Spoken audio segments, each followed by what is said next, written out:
Oke, Assalamualaikum warahmatullahi wabarakatuh. Perkenalkan, saya Mar'atu Solihah, nomor absen 22 dengan NIM 2012-40320 dari kelas PAIH akan menyampaikan materi tentang landasan pengembangan kurikulum. Oke, yang pertama, landasan religius dalam pengembangan kurikulum. Landasan religius dalam pengembangan kurikulum merupakan landasan atau dasar yang mengandung nilai-nilai ilahiyah dalam pengembangan kurikulum yang akan disampaikan kepada peserta didik. Guna mencetak peserta didik yang memiliki iman yang kuat, berakhlakul karimah, dan bermanfaat bagi diri sendiri maupun orang lain. Nah, sebagai guru yang profesional dalam menyampaikan materinya, hendaknya menanamkan nilai-nilai ketuhanan, seperti pembiasaan membaca doa sebelum dimulainya kegiatan pembelajaran di pagi hari, dan juga membaca doa sebelum pulang sekolah. Dengan demikian, nilai-nilai dalam landasan religius tidak hanya menjadi materi keislaman saja, namun juga mampu mengimplementasikan dalam kehidupan sehari-hari.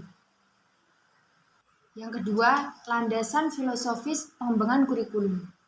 Landasan filosofis pengembangan kurikulum ini memiliki peranan yang sangat penting dalam menentukan arah dan tujuan pendidikan, sehingga kemampuan peserta didik selaras dengan nilai-nilai filsafat. Nah, di sini terdapat 5 aliran filsafat. Yang pertama yaitu perennialisme, yang merupakan aliran yang menekankan pada nilai-nilai abadi dan universal dalam proses pembelajaran, yang berpikir secara rasional, kritis, dan analitis guna mengembangkan intelektual dan moral individu. Kemudian aliran yang kedua yaitu esensialisme.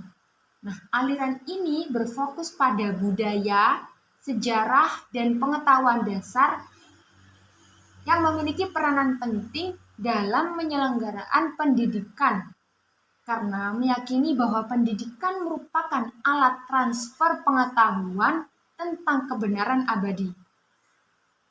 Yang ketiga yaitu eksistensialisme, yang memiliki pandangan bahwa adanya kebebasan dalam menentukan sesuatu yang dianggap benar dan mampu bertanggung jawab atas apa yang telah dipilih.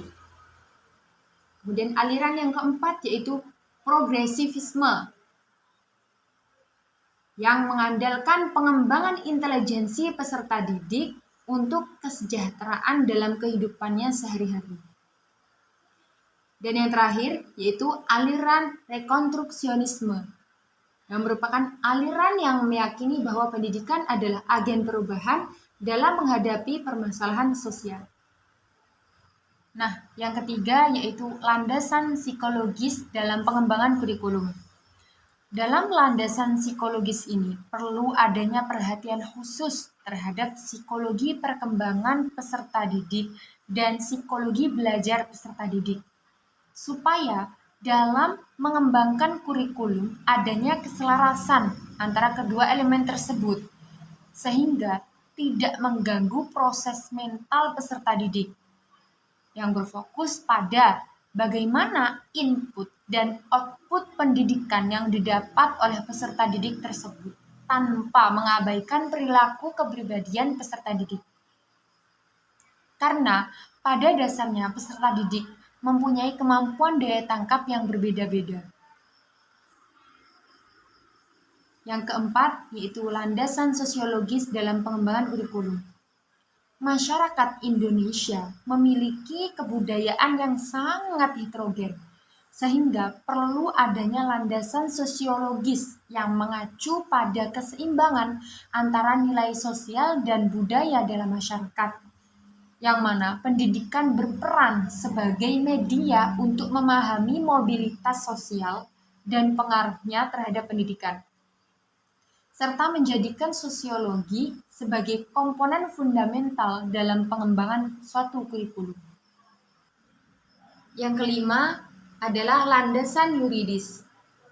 Landasan yuridis ini dalam pengembangan kurikulum didasarkan pada peraturan perundang-undangan yang telah ditetapkan oleh pemerintah terkait suatu pendidikan.